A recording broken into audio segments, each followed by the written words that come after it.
শিক্ষার্থীরা কেমন আছো? আমাদের আজকের পাঠ্য বিষয় হচ্ছে ধ্বনি ও বর্ণ। ভাষার ক্ষুদ্রতম একক হচ্ছে ধ্বনি। এই ধ্বনি মানুষের বাকযন্ত্র নিঃসৃত, যেটিতে মানুষ তার মনের ভাব প্রকাশ করে। নর্মালি ধ্বনির ইংরেজি হচ্ছে সাউন্ড, কিন্তু সকল সাউন্ডকেই ধ্বনি বলা যায় না। যে ধ্বনি দিয়ে মানুষ তার মনের ভাব প্রকাশ করে সেটাই হচ্ছে আমাদের যেটা ফোনিম হচ্ছে ধ্বনি। সাউন্ড, সকল সাউন্ডই ধ্বনি নয়। ধ্বনি দুই প্রকার, স্বরধ্বনি আর ব্যঞ্জন ধ্বনি। স্বরধ্বনি যে ধ্বনি উচ্চারণে ফুসফুসতাড়িত বাতাস বাকযন্ত্রে কোথাও বাধাপ্রাপ্ত হয় না, সেটি স্বরধ্বনি। আর ব্যঞ্জন ধ্বনি যে ধ্বনি উচ্চারণে ফুসফুসতাড়িত বাতাস বাকযন্ত্রে কোথাও না কোথাও বাধাপ্রাপ্ত হবে, সেটি ব্যঞ্জন ধ্বনি। স্বরধ্বনি লেখার সাংকেতিক চিহ্নকে বলা হয় স্বরবর্ণ। স্বরবর্ণের সংক্ষিপ্ত রূপকে বলা হয় কার। কার 10টি, অধ্বনি কোনো কার চিহ্ন নেই, মানে সংক্ষিপ্ত রূপটি। ব্যঞ্জন ধ্বনির সাংকেতিক চিহ্নকে বলা হয় ব্যঞ্জন বর্ণ। ব্যঞ্জন বর্ণের সংক্ষিপ্ত রূপকে বলা হয় ফলা। ফলা 6টি। স্বরধ্বনির শ্রেণীবিভাগ করা হয় উচ্চারণের সময় তারতম্য অনুসারে হ্রস্বস্বর আর দীর্ঘস্বর। হ্রস্বস্বর 4টি, অ, ই, উ, রে, বাকিগুলো হচ্ছে দীর্ঘস্বর। আর গঠন অনুসারে স্বরধ্বনি আবার দুই প্রকার, মৌলিক স্বর আর হচ্ছে যৌগিক স্বর। মৌলিক স্বর 7টি, অ, আ, ই, উ, এ, ও, আর একটা হচ্ছে এ। এই এ ধ্বনিটির কোনো লিখিত রূপ নেই, এটি উচ্চারণ আছে অর্থাৎ ধ্বনি আছে, কিন্তু বর্ণ নেই। আমাদের এই ধ্বনি ও বর্ণ চ্যাপ্টারের শেষে এ ধ্বনি সম্পর্কে বলা হয়েছে। স্বরধ্বনির 11টি স্বরধ্বনি, মানে 11টি স্বরবর্ণের উচ্চারণ স্থান। অ, আ উচ্চারণ স্থান হচ্ছে কণ্ঠ। হ্রস্বই দীর্ঘই এটি জিহ্বার অগ্রভাগ তালুকে নির্দেশ করে, তাই এটির উচ্চারণ স্থান হচ্ছে তালু। হ্রস্ব দীর্ঘ এটি উচ্চারণে ঠোঁটকে নির্দেশ করে, তাই এটিকে ওষ্ঠধ্বনি বলে। উচ্চারণ স্থান ওষ্ঠ। রি, রি হচ্ছে রি উচ্চারণে মূর্ধা, মূর্ধাকে স্পর্শ করে। সরি, মূর্ধাকে স্পর্শ নয়, এটি তো স্বরধ্বনি, মূর্ধাকে নির্দেশ করে, তাই রি হচ্ছে মূর্ধন্য ধ্বনি। আর এ ওই উচ্চারণে কণ্ঠ এবং তালু দুটোকেই নির্দেশ করে, তাই এটির উচ্চারণ স্থান কণ্ঠ এবং তালু। আর ও এটির উচ্চারণ কণ্ঠ এবং ওষ্ঠ দুটোকেই নির্দেশ করে, তাই এটির উচ্চারণ স্থান কণ্ঠ এবং ওষ্ঠ, এটিকে বলা হয় কণ্ঠস্থ ধ্বনি। ব্যঞ্জন ধ্বনির শ্রেণী বিভাগ করা হয় দুভাবে, উচ্চারণ রীতি অনুসারে অর্থাৎ কোন পদ্ধতিতে উচ্চারিত হচ্ছে, অর্থাৎ বাতাসটা কোন পদ্ধতিতে ফুসফুস থেকে বের হচ্ছে সেটা, আর একটি হচ্ছে কোন জায়গাকে স্পর্শ করে অর্থাৎ কোন জায়গায় বাধাপ্রাপ্ত হয়ে উচ্চারিত হচ্ছে ব্যঞ্জন ধ্বনি, সেই অনুসারে ভাগ করা হয়েছে। তো উচ্চারণ রীতি অনুসারে ব্যঞ্জন ধ্বনি স্পর্শধ্বনি, অন্তস্থধ্বনি, ঊষ্মধ্বনি।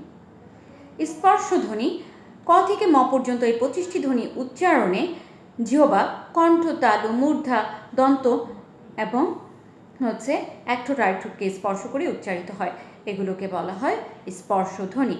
আর এই যে জায়গাগুলোকে স্পর্শ করে এই ধ্বনিগুলো উচ্চারিত হচ্ছে, এই অনুসারে তাদের উচ্চারণ স্থানও নির্দেশ করা যায়। ক থেকে ম পর্যন্ত 25টি বর্ণের প্রত্যেকটা স্টেপে 5টা করে বর্ণ, ক, খ, গ, ঘ, ঙ, এই 5টি বর্ণকে বলা হয় কবর্গীয় ধ্বনি। চ, ছ, জ, ঝ প্রথম বর্ণটার নাম অনুসারে বর্গটার নাম হয় চ বর্গীয় ধ্বনি, ট বর্গীয় ধ্বনি, ত বর্গীয় ধ্বনি, আর এটি হচ্ছে প বর্গীয় ধ্বনি। প্রত্যেকটিতে 5টি করে। ক বর্গীয় ধ্বনির উচ্চারণ স্থান হচ্ছে কণ্ঠ বা জিহ্বা মূল। চ বর্গীয় ধ্বনির উচ্চারণ স্থান বা যেখানে বাধাপ্রাপ্ত হয় সেটি হচ্ছে তালু। ট বর্গীয় ধ্বনির উচ্চারণ স্থান মূর্ধা। জিহ্বার উল্টো পাশ উল্টে গিয়ে মূর্ধাকে স্পর্শ করে। ট ট নিজেরা একটু উচ্চারণ করে দেখলেই বুঝতে পারবে। জিহ্বার উল্টো ভাগ ধরো এভাবে উল্টে এই ভাগটা গিয়ে মূর্ধাকে স্পর্শ করে। মূর্ধা হচ্ছে আমাদের মুখের ভিতরে, তার শক্ত তালু পিছনে চলে গেলে গম্বুজাকৃতির একটি জায়গা আছে, এটি হচ্ছে মূর্ধা। আর তবর্গীয় ধ্বনির মানে পাঁচটি বর্ণ তথ দধ ন দন্তের ন, এগুলো উচ্চারণে জিহ্বার অগ্রভাগ দন্ত বা দন্তমূলকে স্পর্শ করে। পবর্গীয় ধ্বনির বর্ণগুলো উচ্চারণে জিহ্বা এখানে কোনো কাজ স্পর্শ করছে না, এখানে দুই ঠোঁট, এক ঠোঁট আরেক ঠোঁটকে স্পর্শ করছে, অর্থাৎ বাতাসটাকে এভাবে বন্ধ করে দিয়েছে। প ফ এই 5টি বর্ণ উচ্চারণে দুই ঠোঁট আটকে গিয়ে উচ্চারিত হচ্ছে, তাই এগুলোকে ওষ্ঠধ্বনিও বলা হয়। ঊষ্মধ্বনি তালিবস্য মূর্ধন্যস্য দন্তেস্য হ, এই 4টি ধ্বনি উচ্চারণে ফুসফুস তাড়িত বাতাসকে মুখগহ্বরের ভিতর কিছুক্ষণ আটকে রেখে প্রলম্বিত করে মানে দীর্ঘায়িত করে আস্তে আস্তে বাতাস ছেড়ে উচ্চারণ করা যায়, তাই এই ধ্বনিগুলোকে বলা হয় ঊষ্মধ্বনি বা শীষধ্বনিও বলা যায়। যখন দীর্ঘায়িত করে উচ্চারণ করা হয় তখন একটি শীষের শব্দ হয়, এটি তালিবস্য মূর্ধন্যস্য দন্তেস্য এই 3টির ক্ষেত্রে হয়, হয়ের ক্ষেত্রে হয় না। তাহলে তালিবস্য মূর্ধন্যস্য দন্তেস্য এই 3টি ধ্বনিকে শীষধ্বনিও বলা হয়। তাহলে ঊষ্মধ্বনির বৈশিষ্ট্য হচ্ছে বাতাসকে রুদ্ধ করবে মানে আটকে রাখবে, তারপর প্রলম্বিত করে উচ্চারণ করা যাবে। আর স্পর্শধ্বনির বৈশিষ্ট্য হচ্ছে স্পর্শ করবে। অন্তস্থ ধ্বনি এই দুটো ধ্বনির বৈশিষ্ট্যের মাঝামাঝিতে আছে। অন্তস্থ ধ্বনি অন্তস্থ জ অন্তস্থ অপয়সিনর ল ব, এই 5টি ধ্বনি উচ্চারণে জিহ্বা স্পর্শও করবে বিভিন্ন স্থানকে, আবার বাতাসটাকে আটকে রেখে প্রলম্বিত করেও উচ্চারণ করা যাবে, তাই এগুলোকে বলা হয় অন্তস্থ ধ্বনি, অর্থাৎ মাঝামাঝিতে অবস্থান। সে স্পর্শধ্বনির বৈশিষ্ট্যও ধারণ করছে, আবার ঊষ্মধ্বনির বৈশিষ্ট্যও ধারণ করছে, মাঝামাঝি এর অবস্থান, ওকে অন্তস্থ ধ্বনি বলে। ব্যঞ্জন ধ্বনির উচ্চারণ স্থান আমরা স্পর্শধ্বনি পড়ার সময় দেখলাম।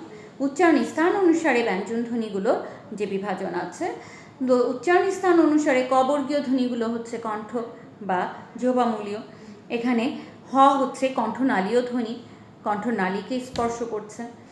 আবার তালব্য ধ্বনি যেমন চ ছ জ ঝ ইয় তালুকে স্পর্শ করছে, ঠিক সেরকম তালুকে স্পর্শ করে আরও বর্ণ আছে, যেমন অন্তস্থ অ, অন্তস্থ জ, তালব্য স তালুকে স্পর্শ করছে।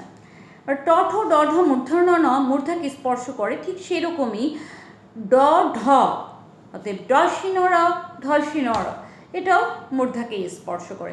মূর্ধন্য স এটাও মূর্ধাকেই স্পর্শ করে। বয়সিনর র, রগুলো স্বরবর্ণে যেরকম রি মূর্ধাকে নির্দেশ করে, ব্যঞ্জন বর্ণে রগুলো হচ্ছে মূর্ধন্য ধ্বনি, মূর্ধাকে স্পর্শ করে। তথ দধ দন্তের ন এই 5টি দন্তকে স্পর্শ করছে, ঠিক দন্তস্ব দন্তকে স্পর্শ করছে।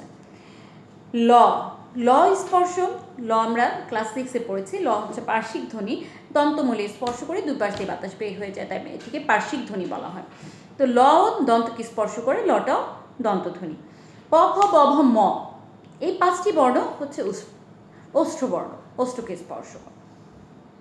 তাহলে উচ্চারণ স্থান অনুসারে আমরা ধ্বনিগুলো জানলাম। এছাড়া রয়েছে আরও কিছু বর্ণ, যেমন স্পৃষ্ট ধ্বনি। স্পৃষ্ট ধ্বনি হচ্ছে ক বর্গের প্রথম দ্বিতীয় তৃতীয় চতুর্থ, ক বর্গের প্রথম দ্বিতীয় তৃতীয় চতুর্থ বর্ণগুলো হচ্ছে স্পৃষ্ট ধ্বনি। এই ধ্বনিগুলো উচ্চারণে মুখগহ্বরের বিশেষ স্থানকে স্পৃষ্ট করে।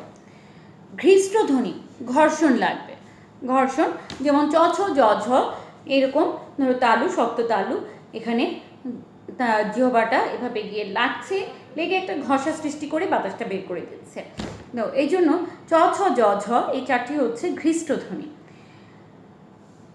5টা বর্গের পঞ্চম বর্ণগুলো হচ্ছে অনুনাসিক বা নাসিক ধ্বনি। উ ইয় মূর্ধন্য ন দন্তের ন ম এই 5টি বর্ণকে অনুনাসিক বর্ণ বা অনুনাসিক ধ্বনি বলা যায়। এই ধ্বনিগুলো উচ্চারণে মুখ গহ্বরের অর্থাৎ মুখ দিয়ে বাতাস বের হওয়ার সাথে সাথে নাক দিয়েও বাতাস বের হয়, তাই এই 5টি ধ্বনিকে আমরা নাসিক্য ধ্বনি বলি। এছাড়াও ব্যঞ্জন ধ্বনিকে আমাদের এখানে যে ভোকাল কর্ড আছে, ভোকাল কর্ড মানে হচ্ছে বা কণ্ঠ যন্ত্র যেটা, সেই ভোকাল কর্ডের ভিতরে আছে হচ্ছে স্বরতন্ত্র, মানে ভোকাল কর্ড হচ্ছে স্বরযন্ত্র আর কি, স্বরযন্ত্র। এখানে এই স্বরযন্ত্র কিন্তু আবার ওই স্বরযন্ত্র নয়, এটার বানান হচ্ছে দন্তের স ব ফলা বসিন র, স্বর মানে কণ্ঠ।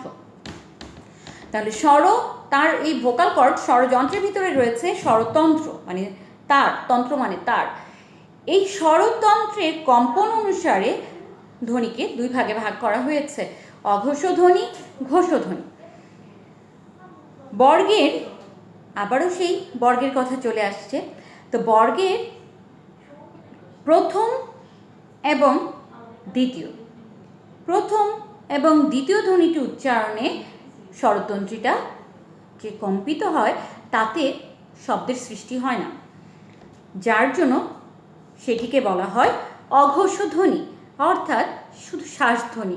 এটার আরেক নাম শ্বাসধ্বনিও বলা যায়।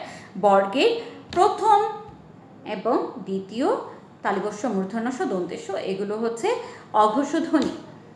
ঘোষ ধ্বনি, যে ধ্বনিগুলো উচ্চারণে স্বরতন্ত্রীর কম্পনে আঘাতে শব্দের সৃষ্টি হবে সেগুলো হচ্ছে ঘোষ ধ্বনি। এর আরেক নাম নাদ ধ্বনি। বর্গের তৃতীয় চতুর্থ ধ্বনিগুলো হচ্ছে, তৃতীয় চতুর্থ এবং পঞ্চম ধ্বনি হচ্ছে ঘোষ ধ্বনি, হ ঘোষ ধ্বনি। এবার বাতাসের চাপের আধিক্যের উপর নির্ভর করে ব্যঞ্জনধ্বনিকে 2 ভাগে ভাগ করা যায়, অল্পপ্রাণ আর মহাপ্রাণ। বাতাসের চাপটা আমরা কীভাবে বুঝতে পারবো, যদি ধ্বনি উচ্চারণে মুখের সামনে একটু হাত দিয়ে দেখা যাবে বাতাস, যেটাতে হাতের তালুতে বাতাস কম লাগছে সেটা হচ্ছে অল্পপ্রাণ ধ্বনি, আর যেটা বাতাসের চাপটা বেশি লাগছে সেটা হচ্ছে মহাপ্রাণ ধ্বনি। তো অল্পপ্রাণ ধ্বনি বর্গের প্রথম তৃতীয় পঞ্চম ধ্বনিগুলো উচ্চারণে বাতাসের চাপটা কম থাকে, ক খতে বেশি, গ ও। প্রথম তৃতীয় পঞ্চমটি হচ্ছে অল্পপ্রাণ ধ্বনি, আর দ্বিতীয় চতুর্থটি হচ্ছে মহাপ্রাণ ধ্বনি। অল্পপ্রাণে হচ্ছে বাতাসের চাপটা কম, আর মহাপ্রাণে বাতাসের চাপটা বেশি। এছাড়াও রয়েছে আরও কিছু বর্ণ আমাদের বর্ণমালায়, খণ্ডত, অনুস্বার, বিসর্গ, চন্দ্রবিন্দু। খণ্ডত এটা তয়ের অর্ধেক, আর বিসর্গ, অনুস্বার, বিসর্গ, চন্দ্রবিন্দু এগুলো দিয়ে কোনো স্বতন্ত্রভাবে উচ্চারিত হয় না, তাই এগুলো হচ্ছে পরাশ্রয়ী ধ্বনি। এই পরাশ্রয়ী ধ্বনির আরেক নাম হচ্ছে অযোগ্যহ ধ্বনি। আমরা ধ্বনিটির কথা আগে বলেছিলাম, ধ্বনিটির কোনো উচ্চারণ আছে কিন্তু লিখিত রূপ নেই। ধ্বনিটি কখনো কখনো একার দিয়ে ধ্বনির উচ্চারণ হতে পারে, যেমন খেলা, মেলা, একার আছে কিন্তু এর মতো উচ্চারণ হচ্ছে। বিজ্ঞান, আকার আছে, ধ্বনির উচ্চারণ হচ্ছে। আমরা আজকে এই পর্যন্তই, আমাদের ধ্বনি চ্যাপ্টারটি এ পর্যন্তই শেষ করছি।